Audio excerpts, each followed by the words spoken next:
اور اب میں ام المؤمنین سیدہ زینب بنت جہش رضی اللہ عنہا کے حالات اور واقعات گوش گزار کرتا ہوں۔ آپ کا نام برہ تھا، والد کا نام جہش اور والدہ کا نام امیمہ تھا، جو عبد المطلب کی صاحبزادی تھی۔ اس طرح سیدہ زینب نبی صلی اللہ علیہ وسلم کی سگی پھوپھی کی بیٹی تھی۔ امیمہ عبداللہ کی حقیقی بہن اور رسول اللہ صلی اللہ علیہ وسلم کی پھوپھی تھی۔ سیدہ زینب اسلام اور ہجرت کے اعتبار سے السابقون الاولون میں شامل ہیں۔ یہ بات واضح طور پر معلوم نہیں ہو سکی کہ آپ کی والدہ امیمہ نے اسلام قبول کیا تھا یا نہیں۔ ایک روایت کے مطابق اسلام قبول کر لیا تھا، لیکن دوسری روایت میں ہے کہ نہیں کیا تھا۔ آپ رضی اللہ عنہا کا نام برہ تھا، رسول اللہ صلی اللہ علیہ وسلم نے تبدیل کر کے زینب رکھا۔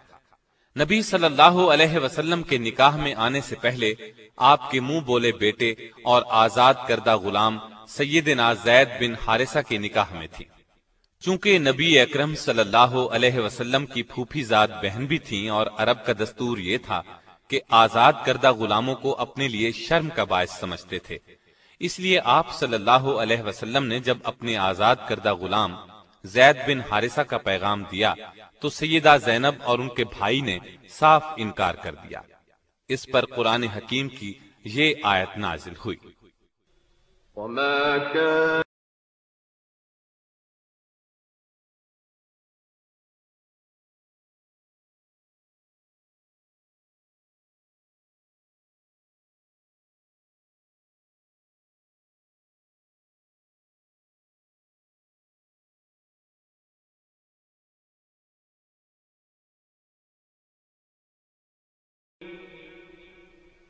ومن يعص الله ورسوله فقد ضل ضلالا مبينا۔ کسی مومن مرد اور مومن عورت کو یہ حق نہیں ہے کہ جب اللہ اور اس کا رسول کسی معاملے کا فیصلہ کر دیں تو ان کے لیے اپنے معاملے میں کوئی اختیار باقی رہ جائے، اور جو کوئی اللہ تعالی اور اس کے رسول کی نافرمانی کرے وہ بڑی واضح گمراہی میں جا پڑا۔ اس آیت کے بعد یہ دونوں راضی ہو گئے اور اللہ کے حکم کے مطابق زینب کا نکاح زید سے ہو گیا۔ نکاح تو ہو گیا، لیکن سیدہ کے دل میں وہ نہ اتر سکے، اس لیے اکثر گھر میں لڑائی رہتی، آپس میں نہ بنتی۔ زید ہمیشہ نبی صلی اللہ علیہ وسلم سے زینب کی بے رخی کا گلہ کرتے، عرض کرتے میں زینب کو طلاق دینا چاہتا ہوں، لیکن آپ منع فرما دیتے، فرماتے اس نے تمہیں میری خاطر قبول کیا ہے، اس لیے اب چھوڑنا اچھی بات نہیں ہوگی، مجھے اپنے خاندان میں ندامت اور شرمندگی ہوگی۔ یہ سن کر زید چپ ہو جاتے، مگر یہ جھگڑا ختم نہ ہوا، تب انہوں نے طلاق دے دی۔ تو رسول اللہ صلی اللہ علیہ وسلم نے سوچا کہ زینب رضی اللہ عنہا کی دل جوئی اس طرح ممکن ہے کہ میں خود اس سے نکاح کروں، لیکن جاہلوں اور منافقوں سے آپ کو یہ اندیشہ تھا کہ لوگ یہ طعنہ دیں گے کہ اپنے منہ بولے بیٹے کی بیوی کو گھر رکھ لیا، یعنی اس سے نکاح کر لیا، حالانکہ لے پالک کسی طرح بھی بیٹے کے حکم میں شامل نہیں۔ عرب میں مدت سے ایک برا دستور چلا آ رہا تھا، یہ کہ اگر کسی کو منہ بولا بیٹا بنا لیتے تو اس کی طلاق یافتہ بیوی سے نکاح کرنے کو حد درجے برا خیال کرتے تھے۔ اللہ تعالی نے چاہا اس بری رسم کو نبی صلی اللہ علیہ وسلم کے فعل اور عمل سے ختم کر دیں، چنانچہ آپ صلی اللہ علیہ وسلم کو بذریعہ وحی اطلاع دی گئی کہ زید کے طلاق دینے کے بعد زینب آپ کے نکاح میں آئیں گی، تاکہ لوگوں کو معلوم ہو جائے منہ بولے بیٹے کی بیوی کا وہ حکم نہیں ہے جو حقیقی بیٹے کی بیوی کا ہے۔ آخر ایک دن زید نے آ کر آپ کو بتایا کہ اس نے تنگ آ کر زینب کو طلاق دے دی ہے۔ یہ سن کر آپ خاموش ہو گئے۔ جب سیدہ زینب کی عدت پوری ہو گئی تو آپ صلی اللہ علیہ وسلم نے زید ہی کو حکم دیا کہ وہ جائیں اور زینب کو آپ کے لیے نکاح کا پیغام دیں۔ اس سے آپ کا منشا یہ تھا کہ یہ بات اچھی طرح واضح ہو جائے جو کچھ ہوا ہے وہ زید کی رضامندی سے ہوا ہے۔ سیدنا زید آپ کا پیغام لے کر زینب کے گھر گئے اور دروازے کی طرف پشت کر کے کھڑے ہو گئے، اگرچہ ابھی پردے کا حکم نہیں ہوا تھا۔ ان کا اپنا بیان ہے کہ میرے دل میں سیدہ زینب رضی اللہ عنہا کی عظمت بیٹھ گئی، کیونکہ رسول اللہ صلی اللہ علیہ وسلم بذات خود ان سے نکاح کرنا چاہتے تھے، یہ ان کا تقوی تھا۔ انہوں نے کہا، اے زینب، تمہیں بشارت ہو کہ مجھے رسول اللہ صلی اللہ علیہ وسلم نے تمہاری طرف بھیجا ہے، میں آپ صلی اللہ علیہ وسلم کی طرف سے نکاح کا پیغام لایا ہوں۔ اس پر زینب نے جواب دیا کہ میں اس وقت تک کچھ نہیں کہہ سکتی جب تک میں اپنے رب سے مشورہ نہ کر لوں، مطلب یہ تھا کہ استخارہ کر لوں، پھر بتاؤں گی۔ چنانچہ آپ رضی اللہ عنہا اسی وقت اٹھیں اور نماز کے لیے گھر میں جو جگہ بنا رکھی تھی وہاں جا کر استخارہ کیا۔ ادھر اللہ تعالیٰ نے وحی نازل فرمائی کہ ہم نے آپ کا نکاح آسمان پر کر دیا ہے۔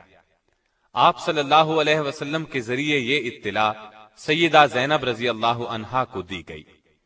آپ نے اسی وقت سجدے میں گر کر اللہ کا شکر ادا کیا۔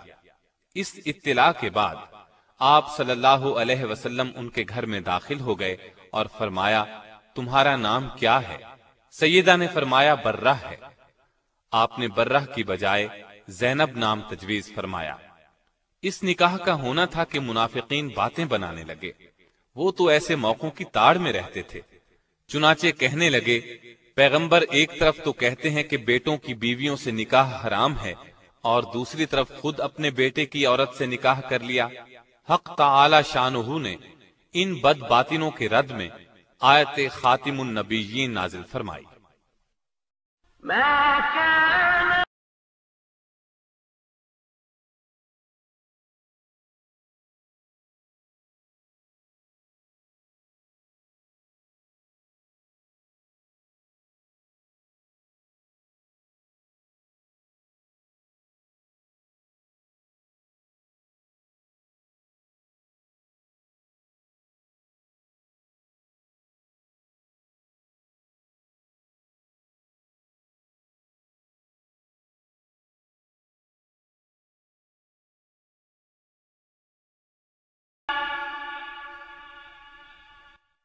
محمد صلی اللہ علیہ وسلم تمہارے مردوں میں سے کسی کے باپ نہیں ہیں، لیکن وہ اللہ کے رسول اور خاتم النبیین ہیں، اور اللہ تعالی ہر چیز کا خوب علم رکھنے والا ہے۔ اللہ تعالی کی طرف سے اس وضاحت کے بعد ان منافقوں کے منہ بند ہو گئے۔ سیدہ رضی اللہ عنہا کا نکاح مدینے میں 3 ہجری میں ہوا، ایک روایت 4 ہجری کی بھی ہے، بعض حضرات نے 5 ہجری بھی لکھا ہے۔ نبی صلی اللہ علیہ وسلم نے نکاح کے بعد ولیمے کا بھی اہتمام کیا، چنانچہ سیدنا انس رضی اللہ عنہ فرماتے ہیں، رسول اللہ صلی اللہ علیہ وسلم نے کسی بیوی کے ولیمے میں اس قدر اہتمام سے کام نہیں لیا جتنا سیدہ زینب کے ولیمے میں فرمایا۔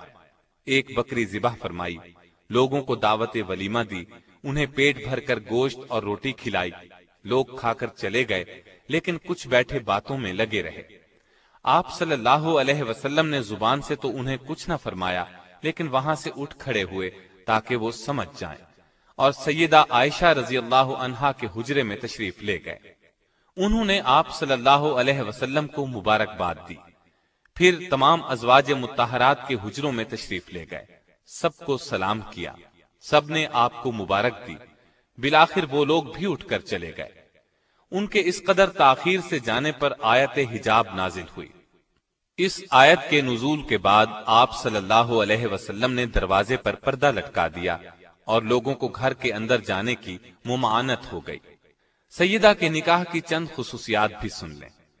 جاہلیت کی یہ رسم کہ متبنہ حقیقی بیٹے کا حکم رکھتا ہے مٹ گئی، اسلامی مساوات کا شاندار اظہار ہوا، آزاد کردہ غلام اور آقا کا فرق ختم ہو گیا، اس نکاح میں پردے کا حکم نازل ہوا، نکاح کے لیے وحی آئی، یہ نکاح آسمانوں پر ہوا۔ سورہ احزاب کی آیت 37 سیدہ زینب رضی اللہ عنہا کے بارے میں نازل ہوئی۔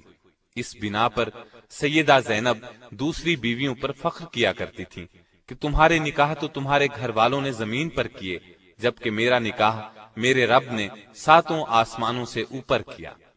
صدیقہ کائنات سیدہ عائشہ صدیقہ رضی اللہ عنہا خود فرماتی ہیں کہ میں نے ان سے زیادہ کسی عورت کو دیندار اور اللہ سے ڈرنے والا اور سچ بولنے والا نہیں پایا۔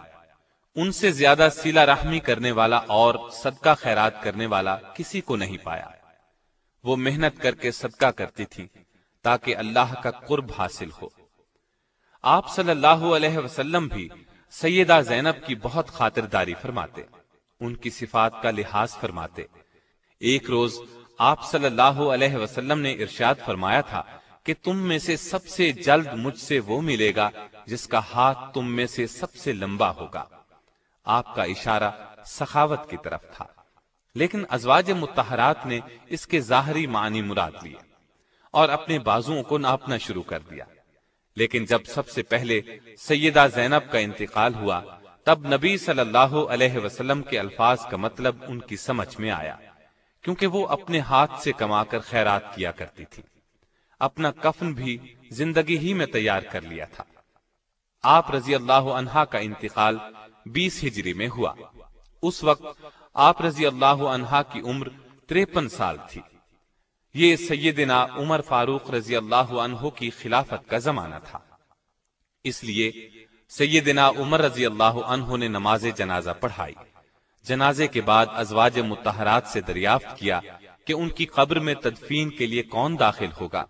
انہوں نے جواب دیا، وہ لوگ جو زندگی میں ان کے پاس آتے تھے وہی قبر میں اتاریں۔ چنانچہ سیدنا اسامہ بن زید، سیدنا محمد بن عبداللہ بن جہش اور عبداللہ بن ابی احمد بن جہش اور محمد بن طلحہ نے انہیں قبر میں اتارا۔ آپ رضی اللہ عنہا کو جنت البقیع میں دفن کیا گیا۔ نبی صلی اللہ علیہ وسلم کے ساتھ نکاح کے وقت ان کی عمر 35 سال تھی۔ 37 سال کی روایات بھی ملتی ہیں۔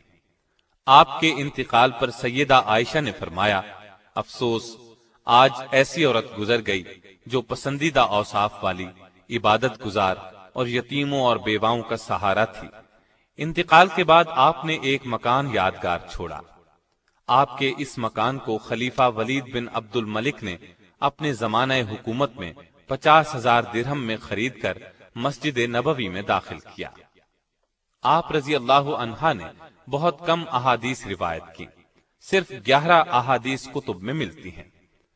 آپ میں تقوی غضب کا تھا، عبادت کا خاص شوق تھا۔ عبادت نہایت خشوع اور خضوع سے کرتی تھی، کثرت سے روزے رکھتی تھی، اپنے ہاتھ سے کماتی تھی اور جو کماتی تھی سب مساکین پر صدقہ کر دیتی تھی۔ سیدنا عمر فاروق نے جب پہلی مرتبہ سیدہ زینب کو وظیفہ بھیجا تو انہوں نے خیال کیا کہ یہ سب ازواج مطہرات کا ہے، اور فرمایا، اللہ عمر کی مغفرت فرمائے، وہ خود ہی تمام امہات المومنین میں تقسیم کر دیتے۔ اس پر لوگوں نے بتایا، یہ سب آپ کا ہے۔ سیدہ زینب نے فرمایا، سبحان اللہ، پھر اپنے اور اس مال کے درمیان میں ایک کپڑے کا پردہ ڈال دیا۔ پھر مال لانے والوں کو فرمایا کہ اس کو یہاں ڈال دو اور اس پر ایک کپڑا ڈال دو۔ پھر فرمایا، اب کپڑے کے نیچے ہاتھ ڈال کر جتنا ہاتھ میں آئے وہ لوگوں میں تقسیم کرتے جائیں۔ اس طرح کپڑے کے نیچے سے مٹھی بھر بھر کر مال لوگوں میں تقسیم کر دیا گیا۔ سیدہ عائشہ فرماتی ہیں کہ میں نے کوئی عورت زینب سے زیادہ دیندار، پرہیزگار، سچی اور سخی نہیں دیکھی۔ اللہ کی رضا حاصل کرنے کے لیے ہر دم سرگرم رہتی تھی۔ البتہ مزاج میں ذرا تیزی تھی، جس کی بنا پر انہیں جلد ندامت بھی ہوتی تھی۔ سیدہ عائشہ فرماتی ہیں، جب سیدہ زینب کا انتقال ہوا تو مدینے کے فقراء اور مساکین میں ہلچل مچ گئی، کیونکہ ان کی ہمدرد، غم گسار اور ان کے لیے دونوں ہاتھوں سے بے دریغ مال لٹانے والی جو چل بسی تھی۔ اللہ تعالیٰ کی ان پر ہزار ہا رحمتیں ہوں۔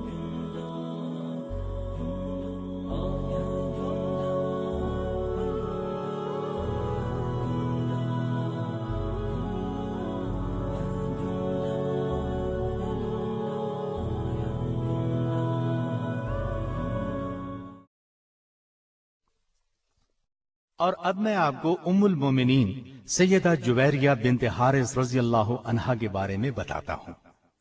آپ کا نام برہ تھا۔ بعد میں رسول اللہ صلی اللہ علیہ وسلم نے جویریہ رکھا۔ آپ کے والد حارث خاندان بنو مستلق کے سردار تھے۔ آپ کا پہلا نکاح ان کے قبیلے ہی کے ایک شخص مصافہ بن صفوان سے ہوا تھا۔ مصافہ اور آپ کے والد دونوں سخت دشمن اسلام تھے۔ آپ کے والد حارث نے قریش کے اشارے پر مدینہ طیبہ پر حملے کی تیاریاں شروع کی۔ آپ صلی اللہ علیہ وسلم کو خبر پہنچی کہ حارث بن ابو ذرار نے مسلمانوں پر حملہ کرنے کے لیے بہت سی فوج جمع کی ہے۔ نبی کریم صلی اللہ علیہ وسلم نے بریدہ رضی اللہ عنہ کو حالات معلوم کرنے کے لیے بھیجا۔ انہوں نے واپس آ کر خبر کی تصدیق کی۔ رسول اللہ صلی اللہ علیہ وسلم نے صحابہ کو جمع کیا اور جنگ کی تیاری کا حکم دیا۔ چنانچہ 5 ہجری کو مسلمانوں کی فوج مدینہ سے مریسی کی جانب روانہ ہوئی، جو مدینہ سے 9 منزل کی مسافت پر واقع ہے۔ مسلمان فوج نے اسی مقام پر قیام کیا۔ رسول اللہ صلی اللہ علیہ وسلم نے سفر سے قبل سیدنا زید بن حارثہ کو اپنا قائم مقام مقرر فرمایا اور ازواج مطہرات میں سے سیدہ عائشہ رضی اللہ عنہا اور سیدہ ام سلمہ رضی اللہ عنہا کو ساتھ لیا۔ اسلامی لشکر نے تیز رفتاری کے ساتھ اچانک ان پر حملہ کیا۔ وہ حملے کی تاب نہ لا سکے اور ان کے 11 مرد قتل ہوئے، جبکہ باقی مرد، عورتیں اور بچے گرفتار کر لیے گئے۔ مال اسباب لوٹ لیا گیا۔ 2000 اونٹ اور 5000 بکریاں مال غنیمت میں ہاتھ آئیں۔ چنانچہ انہی قیدیوں میں حارث بن ابو ذرار کی بیٹی برہ بھی تھی، بعد میں جن کا نام جویریہ رضی اللہ عنہا رکھا گیا۔ مال غنیمت کی تقسیم میں سیدہ جویریہ سیدنا ثابت بن قیس کے حصے میں آئی۔ جویریہ کے لیے بحیثیت لونڈی زندگی بسر کرنا مشکل تھا۔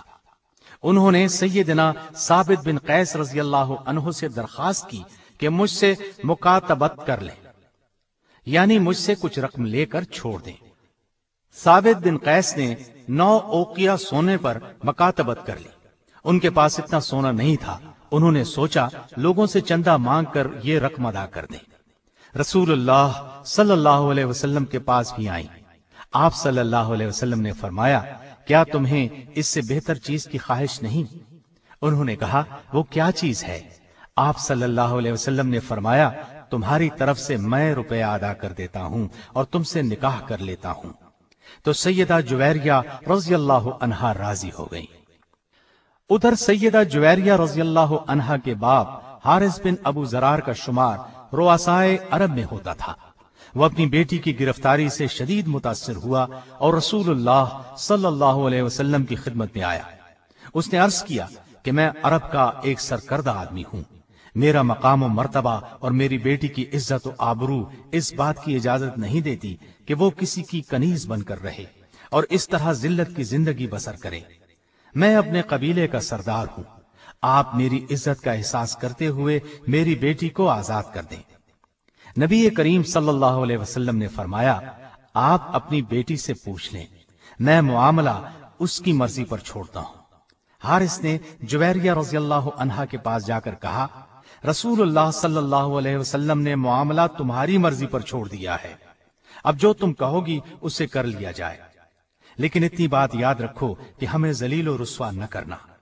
اس پر سیدہ جویریہ رضی اللہ عنہا نے فرمایا، میں رسول اللہ صلی اللہ علیہ وسلم کی خدمت میں رہنے کو ترجیح دیتی ہوں۔ رسول اللہ صلی اللہ علیہ وسلم نے ثابت بن قیس کو ان کی طرف سے مکاتبت کی رقم 9 اوقیہ ادا کر کے شادی کر لی اور حارث جو بیٹی کو چھڑانے کے لیے آیا تھا مسلمان ہو گیا۔ رسول اللہ صلی اللہ علیہ وسلم نے جویریہ رضی اللہ عنہا کو آزاد کر کے اپنی زوجیت میں لے لیا۔ جب صحابہ کرام رضی اللہ عنہم کو یہ بات معلوم ہوئی تو انہوں نے بنی مستلق کے قیدیوں کو آزاد کر دیا۔ انہوں نے کہا، اب یہ لوگ رسول اللہ صلی اللہ علیہ وسلم کے سسرالی رشتہ دار ہیں، ہم انہیں قید میں نہیں رکھ سکتے۔ اس طرح بنی مستلق کے 100 گھرانے آزاد ہوئے۔ ام المومنین سیدہ عائشہ رضی اللہ عنہا فرماتی ہیں، میں نے جویریہ رضی اللہ عنہا سے زیادہ کسی کو اپنی قوم کے حق میں بابرکت نہیں دیکھا، جن کی وجہ سے ایک دن میں 100 گھرانے آزاد ہوئے ہوں۔